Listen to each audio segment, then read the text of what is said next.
Hello and welcome. Yes, this is an early edition. We're doing a special live edition. I'm going to run this again for the audio only podcast on Friday that we're doing now. It is definitely early in the morning for me, but you know what? It's not early in the morning for my co-host. Coming at you all the way live from Miami, Florida. It is Pascal Robert. Good morning to the chat. Good morning to Jason Miles. Good morning to the audience who will see this on Friday. Good afternoon.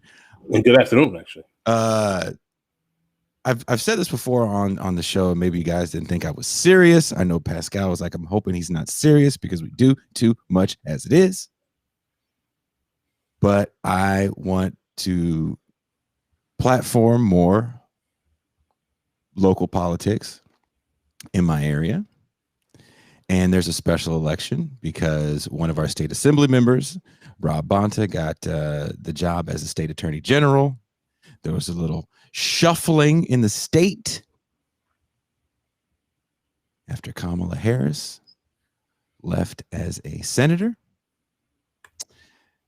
And there is a sign for this person literally on the corner of my block.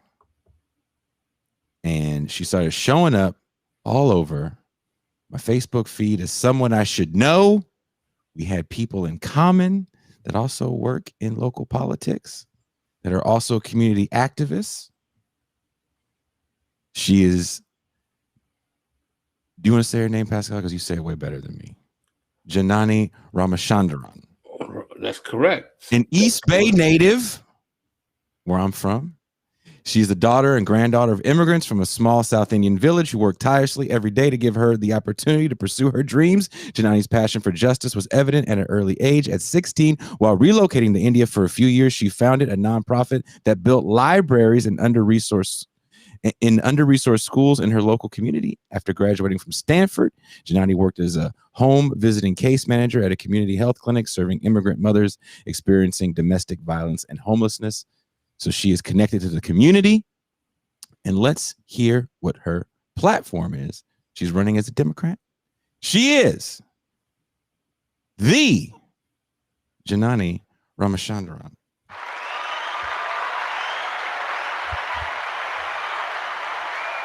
Welcome. Good morning. Good morning. Welcome, Ms. Ramachandran, to our show. This is Revolution. Thank you for taking the time out of your busy schedule. As a candidate, I know time is allotted to you in very, very sparse, allotments. So we'll get right to the questions. In looking over your background, I see that you've been dedicating your candidacy to a more progressive kind of politics. Can you demonstrate or illustrate, I should say, for our audience, what distinguishes your form of politics and your platform from the traditional Democratic Party, more centrist kind of corporate friendly? Would you consider yourself a progressive candidate? Would you consider yourself within the kind of Ocasio-Cortez, Bernie Sanders mold? Sorry, I have a real diva over here. Yes, I would consider myself a progressive Democrat. And one of the reasons I'm running is because I don't feel like our conventional moderate centrist Democrats are doing enough for us. We've had promises for years to say, we're going to address income inequality. We're going to bring Medicare for all, a Green New Deal. And our California politicians have repeatedly not delivered. So I'm running as a progressive to push the needle. I'm not just saying we need higher wages. I'm calling for a $22 minimum wage. I'm not just saying housing is a human right, but I want to repeal two of the most anti-tenant laws that we have in our state that's preventing our communities here in Oakland from being able to stay in the neighborhoods that they're from and grew up in. So yeah, that kind of exemplifies how I'm different and not just about slogans. The gentrification. I'm sorry. Go ahead, Pascal. To give a little bit more meat to the raw sketch of bones you put out for us, can you list the three particular policy prerogatives that you are dedicated to that will change the status quo for the California natives in your district, in your area, and how you plan to get them implemented? Yeah. Firstly, like I mentioned before, a $22 minimum wage. $15 doesn't cut it for anyone across California, for sure. But the way that in which I would actually get this passed in our state legislature is not only talking about, yes, this is going to lift millions of families out of poverty, but I would highlight the economic arguments. In the long run, cities that have raised their minimum wage see a growth of small businesses, because when you have more people exiting poverty, people have more cash to spend on local businesses, to invest in their neighborhoods, and to build up economic development. So that's the kind of argument I would use to pass a 22 minimum wage. The second big thing I care about, like I mentioned before, is housing, both tenant protections and our homelessness crisis. California, despite being, the richest state in the country, has 160,000 people that are unhoused and 3 million currently that can't afford to pay rent next month. So I believe we need to make sure we're building housing that's actually affordable, taking advantage of vacant land that we have sitting around and vacant properties we have sitting around, and pushing back on the really anti-tenant laws that we have. And the reason we have that is because most of our state lawmakers, even though we're a super majority of Democrats, are landlords themselves. If elected, I would be just 1 out of 3 tenants out of 120 lawmakers. And third, yeah. Wow. That says a lot about the makeup of the state assembly, right? It sure does. You can figure from there who's represented and who's not.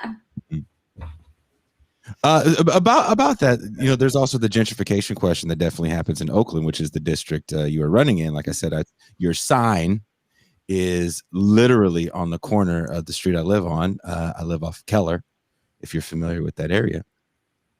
And even this area, which is pretty nice. I lived on Wood Street, if you're familiar with Wood Street in West Oakland, for quite some time, and saw the homeless encampment grow from 4 tiny houses that trendy architect built that New York Times used to always do pieces on as the future for what homelessness would be, right? The cure would be tiny houses, to blowing up to hundreds of people literally living on Wood Street.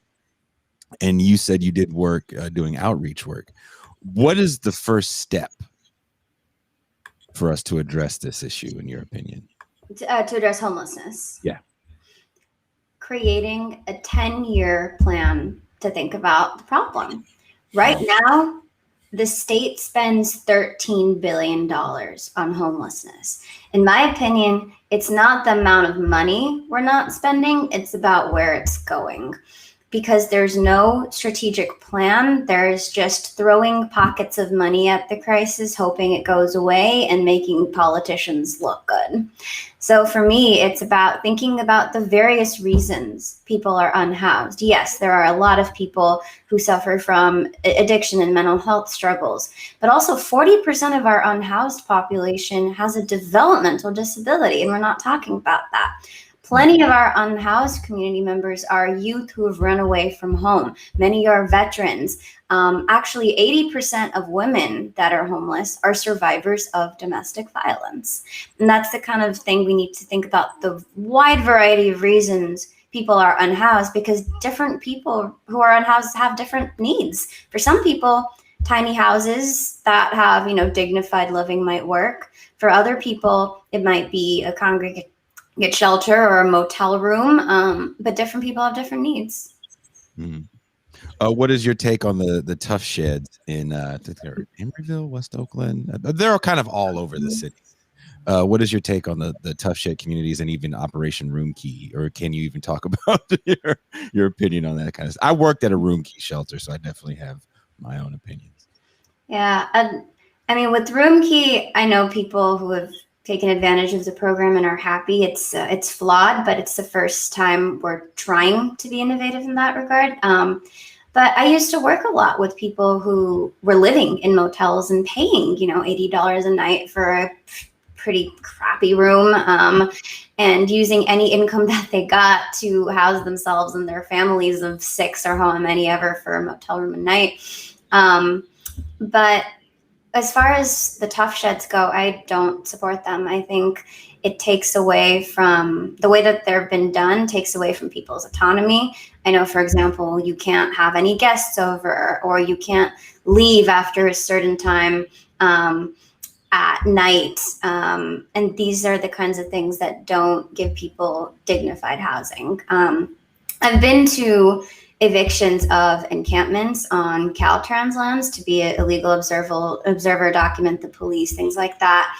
And, you know, I asked some of the residents, were you given an alternative option once you're being evicted? Because that's the law. And some of them say, well, either no, or I was offered something via these tough shed programs and Operation Dignity, which people know is not a viable option, not something people want to go to. You're talking about Caltrans down in West Oakland, or you're talking about Caltrans in LA? Caltrans in West Oakland, and also they have some properties by Mosswood Park, kind of on the border of the 18th and 15th Assembly District. Okay. So I was wondering, since we realized that the Democratic Party generally has been part of the bipartisan consensus in the period of neoliberalism that we've had in this country, what exactly has been an obstacle to you considering running outside the Democratic Party to make these changes, and why kind of limit yourself to their purview by running within their confines? So I will say, even though I'm running as a Democrat, I'm the most anti-establishment candidate in this race. And me choosing to run, given the political nature of this race and the names of some of my opponents, is an act of resilience. I identify with a lot of the Democratic Party's values, but want to push the needle further. I see my values in line with the Progressive Caucus of the Democratic Party, which is certainly the most anti-establishment wing within groups that are vaguely affiliated with the party. But I do think that here in the East Bay, especially in Oakland, you have Democratic Party delegates and Democratic clubs that are also not moderates, that are closer to me in wanting to push the needle and enact radical reforms.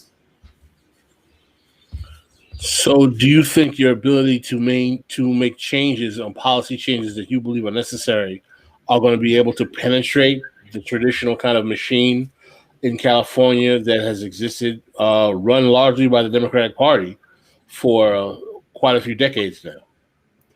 I do. I mean, let's start with the fact that most Democrats in California who are elected to the state accept corporate money. 70% accept money from the oil and gas industry, which is the reason why we don't have a real environmental legislation passed, even though everyone accepts that climate change is real, for example.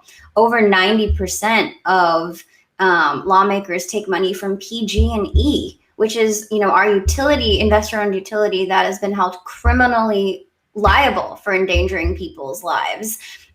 This is the kind of thing that drives our politics at the state level. But I see hope for change because there are an increasing number of candidates, including myself, that are publicly and actively rejecting corporate funds.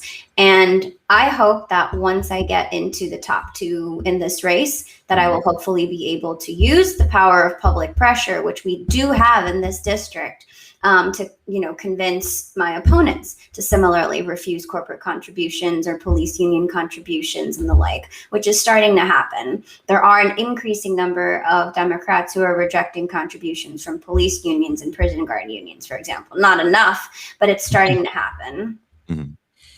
What is your position on those? Many of our comrades on the left would say that we are not going to vote our way out of this economic oppression of capitalism, assuming you agree that capitalism is the problem, and you can elaborate on that. Those who believe that electoral politics or electoralism is a dead-end street for solving the needs and the demands of working class and poor people in this country who are being ground to powder regularly by the same political machine who I've always argued serves the interests of capital. Regardless of the good intention of some who want to change that reality, that is generally the reality in America. How would you address individuals who are either activists or political actors who believe that the electoral arena is a dead zone for radical transformative change? In my opinion, it's certainly not the only avenue for radical politics. There are a lot of fake progressives who say, you can only make change through the ballot box. No, not at all. I do think that you can couple strong social movements, protests, public activism with progressive lawmakers and policies to get the changes that we want to see. Because the reality is, for example, I'm part of some pretty radical tenant groups and tenant unions, many of whom individuals in which many vote, many don't, for the same reasons you described. But what ultimately impacts these same tenants are the state laws. And while public pressure can convince bad landlords to change their behavior, or rent strikes can convince certain things to be changed with regard to housing equity, what influences this whole sphere are state laws. So to me, we can combine the power of grassroots activism and movements with progressive policies, or else movements are just going to have to continue to fight and push back and push back. But the combination of the two can get to where we want to be. Sounds good. So, Jason, you want to continue? No, go ahead. Ask your question. So, I'm when we look at the chat at the same time. Okay. When we look at the state of California, you will find many, particularly on the right, who will say this is a state that has been primarily run by Democrats for quite a long time. Problems ranging from immigration, from housing, the unhoused, to poverty, to gentrification, to economically unfeasible living conditions, being that the price of real estate and housing is out of the reach of most Americans, that the state is an absolute disaster under the tutelage and management of Democrats. And why should anyone be willing to trust the political management of any aspect of California to members of the Democratic Party? How would you exactly respond to that categorization by your political opponents? Yeah, I don't trust a lot of our state Democrats. I'm tired of our state Democrats being bought by corporate money, being influenced by special interest groups that are harming people by making empty promises. And that is why I'm running. I'm the most anti-establishment Democrat in this race, and probably when elected will be one of the most leftist candidate lawmakers in the state of California. I'm not running as Democrat because I think, this will be a vehicle to help me get to where I want to be. Regardless of party affiliation, I have very clear values and very clear goals that I want to accomplish. And the fight here in California, because our state has a super majority of Democrats, the fight here is always against corporate Democrats. It's against moderate Democrats to pass the things, to get the votes that we need to pass legislation that's going to be truly progressive. So, I don't identify and support a good majority of the things Democrats do. And that's why I want to run for office to change it. I'm not, a politician. I've not run for office before. I am frustrated with the system, like many of you here and many of you listening. And that's why I want to step up and do something about it. And I criticize Democrats all the time. An article just came out in Business Insider today talking about the difficulties for home buying. And as you know, as an East Bay native, you know how expensive homes are in this area, right? Mm-hmm. And one thing the article pointed out is that a lot of people are being outbid, if you will, by just cash. The ability to liquidate cash is what's separating even qualified buyers from people that are just liquid. And we've done episodes talking about the fact that now hedge funds are literally buying entire developments. Separating episodes talking about the fact that now Hearing an echo, Pascal. hedge funds are literally buying entire developments. What is your strategy to try to curb this? Because it's really pricing a lot of people out of even thinking about buying. Qualified buyers. Mm-hmm. I think there are three things that I'm interested in doing. First is supporting legislation like TOPA, which is the Tenants Opportunity to Purchase Act. We need more small homeowners. We don't need large real estate developers, especially those not in California, buying up our properties. We need to expand home ownership, and it's extremely hard, like you mentioned, given the prices here. So I think TOPA is basically a tenant's first right of refusal, and a way to basically allow tenants who have been longtime residents of the building, for example, when it's being sold, to have the first opportunity to purchase it. There are some equity considerations about, who are these tenants? How can they afford it? But basically at rates that are below market rate. I also support legislation that would enact speculator taxes. One of the reasons our housing prices are so high is because the cost of land is so high. And part of that has to do with the fact that you have these outside speculators, like you mentioned, these hedge funds buying up properties, and many are foreign companies as well, buying up land. And I think anyone that owns more than 3 houses in a specific zip code should be taxed specifically for the land. And this is not a new concept. Actually, a lot of cities in Canada have implemented a speculator tax and have seen housing prices go down as a result. Is Vancouver one of those cities? Because they definitely have a problem. Yes. Vancouver has a horrible problem with foreign investment. Driving up real estate prices ridiculously high. You never lived in Canada at any point in time, did you? Mm-mm. Just the Bay in India? Yeah. and DC for a little bit. Did you do some lobbying? Just kidding. No. Just kidding. A question I wanted to ask you is that who is your main competitor for this particular seat, and who's bankrolling them exactly, and what are some of the political contenders you're dealing with for your bid for this assemblyman's seat? Yeah. So there are 8 candidates in the race. My main competitor is Mia Bonta, who is the incumbent's wife, and the incumbent who is now our state attorney general, Rob Bonta. And she has over $800,000 of funds raised already, about half of which she fundraised through her campaign, and the rest are independent expenditures. And if you look at, who's bankrolling it, it includes industries like the gambling industry. It includes a lot of big corporations, dentists, certain conservative dentist associations, some developers as well. And, this is the corporate candidate that I'm going up against. I don't have, 1/4 of the amount of funding that she does, which means, you see my signs all over the place, but you're not going to get a bunch of mailers from me. You're not going to see my ads on CNN or anything like that. I am running a super grassroots campaign, and I'm rejecting and have rejected contributions from any corporations, from anyone that's not an individual.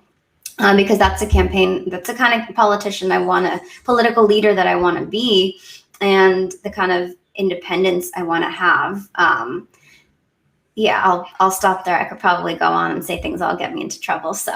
Oh, damn. This is your shot to do it. This is right before the primary. Yeah. You gotta say the fiery shit that's going to get people excited. Okay, well, then I will say one more thing. I mean, a lot of these interest groups that are funding my main opponent have interests in front of our state attorney general. So while some of these campaign contributions, like the gambling industry, they have a ballot measure coming out next year, which, there's a lot of involvement from the state AG's office. And while these contributions might be legal, they are certainly unethical. That's kind of incredible that you're running against a candidate who is the wife of the current attorney general, and people who are allegedly funding her campaign have disputes, legal disputes and matters before her husband, who is the attorney general. Have you been able to do any interviews with mainstream media publications to highlight this in your campaign? Put this out in campaign literature or in any way? It should be common knowledge. They have the same name. I think people are so oblivious to political families that it's easier to point at the Philippines and say there's a problem with dynasties that rule for 30 years and they're authoritarian. But when you have the same thing here with political families, even in this state, cats kind of go, whatever. I'm not worried about that. And it's frustrating. That's a real problem. That right then and there should be, every people in this chat that want to complain about and cry about, I don't do electoral politics, everybody involved in it is stupid, or it's just a waste of time, and you can't change the party from within, yada, yada, yada. I get that. I totally get that. But again, here you have on a state assemblyman level where you don't really see and hear a lot of this stuff. You know why? Because this show doesn't get clicks. This ain't AOC, and people don't understand how important this level of politics is. How important city council races in LA are because of how powerful the city council in LA is. If the gambling industry has their hand in state politics, how do you think laws get made? Right? When the bill passed initially that got destroyed with Proposition 22, a big thing that I didn't like in the bill was that, hey, we're going to give you guys some rights, you gig workers some rights, but you can't unionize. You would think that was going to be enough. That's a major concession to make. Who makes that concession? Miss Ramachandran, I'm sorry, I almost said your name wrong. That was right. Okay. Pointed out that the majority of people in the state assembly are property owners. Who do you think is passing these bills to round up homeless people and throw them in fucking tough sheds? This is why these things are important. So I'll get off my high horse now. I mean, for me, my position is this, is that politics on the inside have to have a correlation to politics on the outside, but ultimately there has to be politics on the inside.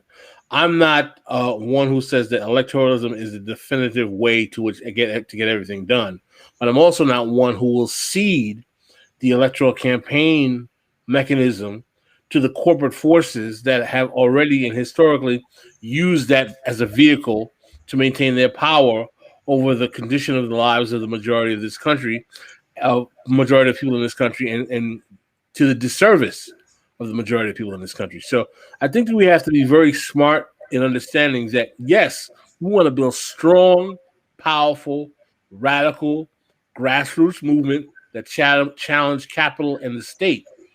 And we have to decide whether we want reforms or we want revolution. At some point, that determination will have to be made.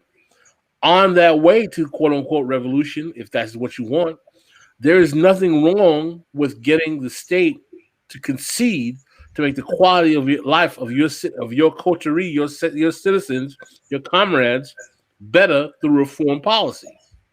Now, we shouldn't fall asleep because of reform, as we did during the 50-year counter-revolution since the death of Dr. King. But at the same time, we shouldn't act like making society more humane for those who have been deemed the wretched of the earth is not something we're not interested in as well. I think that we have to balance those two things if we want to be real about changing society for our folks out there. You have any parting words you want to say? Well, those weren't parting words. No, not you. I forget. You can't tell who I'm looking at. We're not in studio. I really want to thank you both for giving me this space to be here. You know, both of you are absolutely right. Politics alone is not the solution, but we can work together alongside revolutionary social movements and support each other because of the inequities that I talked about. We need more than just two tenants in our state legislature. We need people who don't take corporate money. We need people who are going to fight back against their own people in the own Democratic Party. And I'm willing to do all of those things. If there's one thing people know about me in the course of this race, is that I speak my damn mind, and I don't care about how unpopular that might make me among the special interest groups or among people who might even be my future co-workers and colleagues in the state legislature. I was about to say comrades, but none of them are really probably identify with that term. So you don't want to. You got to wait till you get in before you start saying that shit.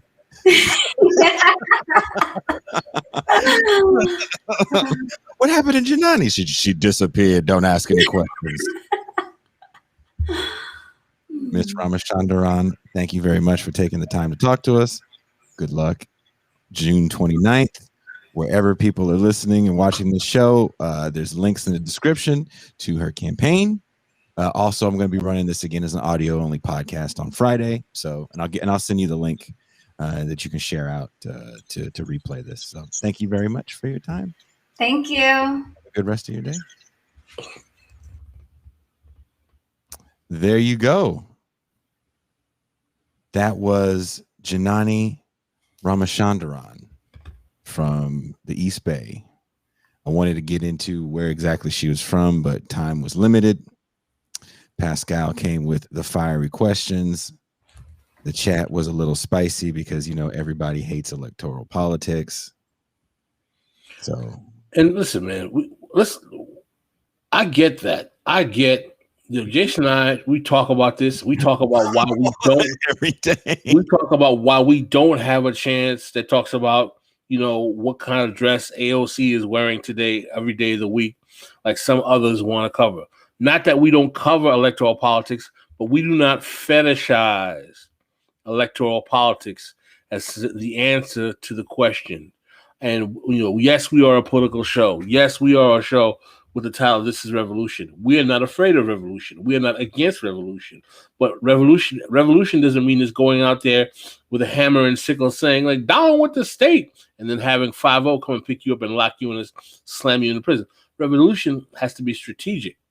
Revolution also has to realize you got to do political education to build your cadre. Who will be the ones who will be willing to be on the front lines, to organize, to also give political education to the masses in your communities so they know what policies they want to fight, what they want to challenge. At the same time, we have to realize that, having politics that pushes the state and capital to make concessions to our demands is not necessarily a bad thing. We just need to make sure that kind of politics does not demobilize the energy within our rank and file and in our cadre. But we have to be strategic about this. We shouldn't just think that writing articles and having podcasts and joining certain organizations is going to be the answer to the question. No, we don't believe that. Yeah. We believe that I believe this, and I believe Jason agrees with me. We do this as a form of political education. That's one of the reasons why we do this podcast, is to open the Overton window to people who are not used to left politics. I have people in my personal family who watch our show and like our show, who are not exactly leftists, who are not exactly, Marxist-Leninists or Marxists or Trots or anything else. I have regular friends who are corporate people who work in finance who watch our show, who are Patreons. They say, I love your content because you guys just talk about things in a smart way. So again, this is a process of political education. We have to reach the masses and have them asking basic questions like, why doesn't capitalism work for everyone? I thought capitalism is perfect, and make them challenge that thinking. Mm-hmm. I thought the Democratic Party was wonderful because they're not racist. Maybe both parties have racism in it. Yeah. What do you mean Obama wasn't a wonderful politician for the working class and most Americans?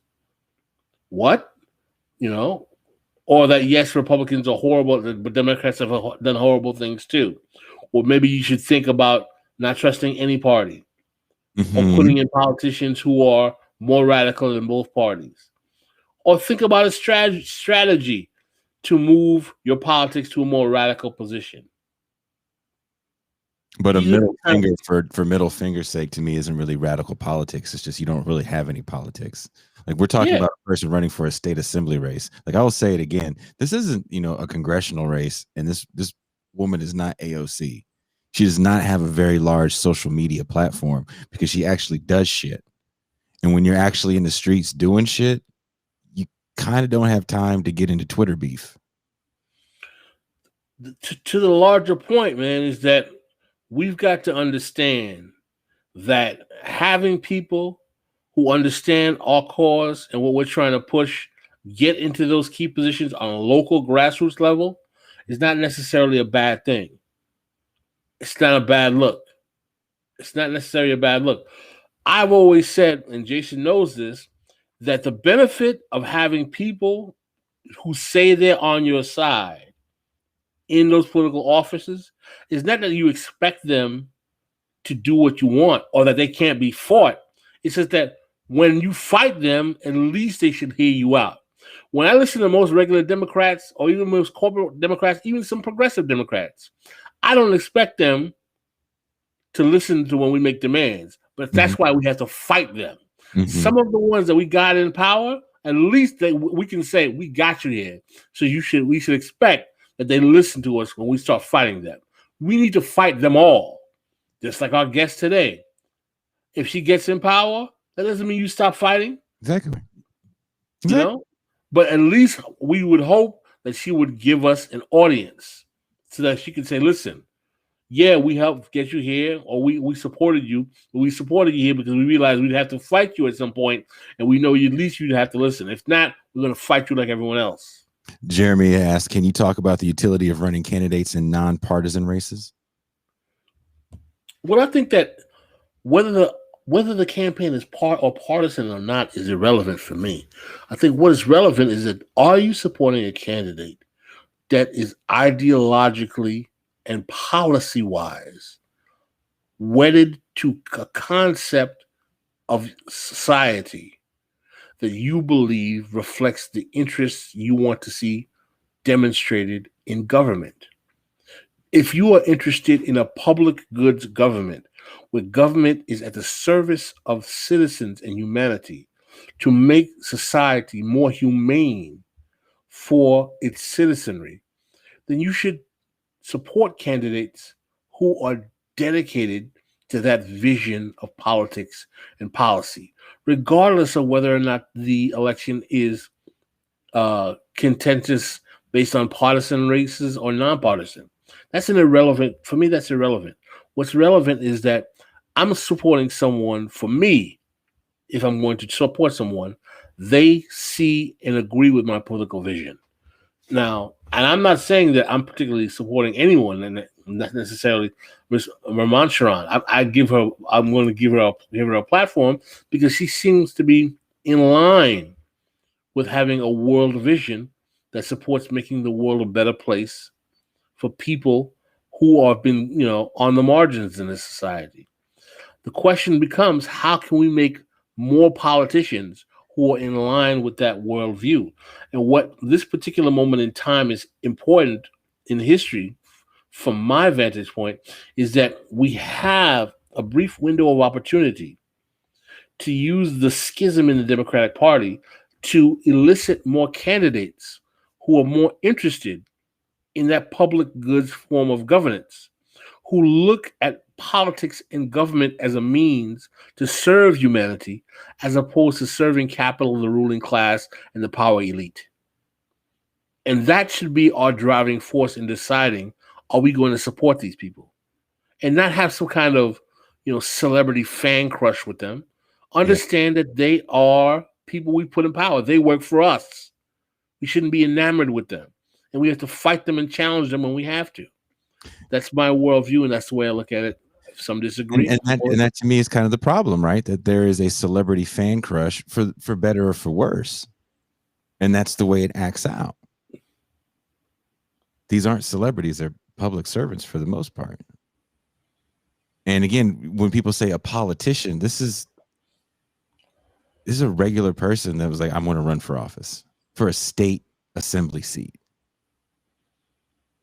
And when people start saying, oh, they're platforming a politician, it's like, what? Why do you think I got Joe Biden on the show all of a sudden? Yeah, I mean, she's not Ro Khanna. It's silly. It's silly. What better ways to challenge a politician for what they may do to betray your thoughts at some point than to give them a platform and defend themselves? Yeah. It doesn't mean that we're endorsing her or endorsing them. We'd like to hear what they are dedicated to in terms of a worldview, policy, politics, and ideology in terms of how they look at the world. I'll ask this question to those people that are going to listen to this show in California. Who else is talking about the fact that the now Attorney General's wife is running to fill his seat? Is anyone else talking about that? Like, I really want to know who gives a damn about political legacies like that happen all over this country. Who even knows who's in their state assembly? We're going to do a show later today at 6 p.m. Pacific time with 9 p.m. Eastern. with Billy Mintz, who made a documentary called The Guardians about guardianship in mainly Las Vegas, Nevada, but this happens all over the country. Elderly people getting snatched out of their homes, thrown into elderly care facilities, all their money and shit taken. In some cases, families ending up homeless because of this. All this is controlled by the state legislature in Nevada. The Attorney General is doing nothing to stop it. Again, I want to make this clear because there's going to be a lot of people like, these guys have a podcast called This is Revolution and they're supporting electoralism. No, what we're supporting is giving people political education and options to know what is the reality of the politics we live in. And that knowing that the primary goal of our politics at This is Revolution is to challenge the state and capital. The question is, how do you do that effectively?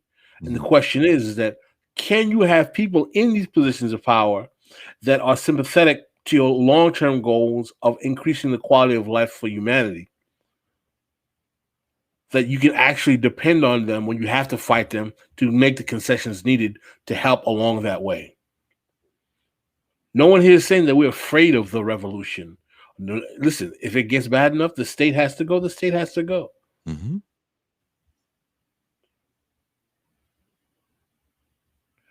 What we're saying is that we want a revolution that is strategic, intellectually sound, politics and policy sound. And if we have to get to the point where it gets to the point where, the deep state really wants to take us out, that might happen. But we got to give some political education to the cadre, the people who will eventually be cadre at some point, because we are far from that at this point. Yeah. And again, ultimately, it was, you have a person that's taking crazy corporate money that is part of it, a family that's replacing someone for a seat. And this shit's pretty important to me. Because again, the neighborhood I live in now, it's all right. But there's 2 kids that are living in their car and we're having a heat wave. And when you live in your car, for the most part, you don't want people to know. And that's why they're parked up here, kind of in, I wouldn't say in the middle of nowhere, but in a pretty discreet hill that people just fly down. No one's paying attention, but I got to walk the dog. And I saw the kids trying to hide in their car with the windows down. Because the first thing you do when you live in your car, right, you roll the windows up, you try to put as many shades up. And this is coming from someone that fucking lived in a car. And it was moving on up when we got a van. And they're trying to sit, you know, hiding because they're embarrassed that I pretty much figured out they're living in the fucking car. That's a reality. And I don't want more people that are beholden to real estate lobbies because maybe they are part of it themselves. We did a whole show about that with Tracy Rosenthal. Snatching up motherfuckers from the street. Did a whole fucking video for Zero Books before the Oscars. All right, homeless bitch, you got 2 choices. Your ass can go into shelter or jail. We're going to take your shit, throw your shit away. Someone asked about the importance of the term cadre. Cadre is a small group or several groups of individuals trained in certain skills or politics that push forth your particular political project ideology. For example, some would argue that the Black Panther Party, or they would even argue, was a cadre-based organization in that the rank and file of the organization had a political education that trained them to propagate the ideology and the thinking of the movement. Building cadre or building a core group of dedicated membership is one of the important tools you have to do when building a revolution. So you have to have not only rank and file membership, but you have to have cadre who can implement the policies, implement the political education, whether they be in groups of 100, 500, 100, or 1,000. But you got to build cadre who are willing to follow the particular value systems and thinking of your political platform and take that agenda and propagate it and increase it to make it a popular, strong, radical, or revolutionary force. And on that note, we promise to do a very, very short stream. This will be up Friday for the audio podcast. Of course, it's up on YouTube, where you guys can all watch it. Later tonight, like I said, 6 p.m., 8 p.m. Central Time, 9 p.m. Eastern Time. We'll be talking with Billy Mintz, director of The Guardians, a great documentary that I really enjoyed. You can check it out on, I think, Amazon. It might even be on YouTube. I'll have the show event posted shortly. Are you ready for that show, Pascal? Did you watch the documentary? You didn't watch the documentary. I'm actually going to watch it this afternoon. So I'm excited that the cat reached out or responded back, and he's watched a few episodes on the show, so he says he's ready. So we'll see. We'll see, Billy Mintz, how ready you really are. But thank you again, Janani Ramachandran, for coming on the show. And we are out.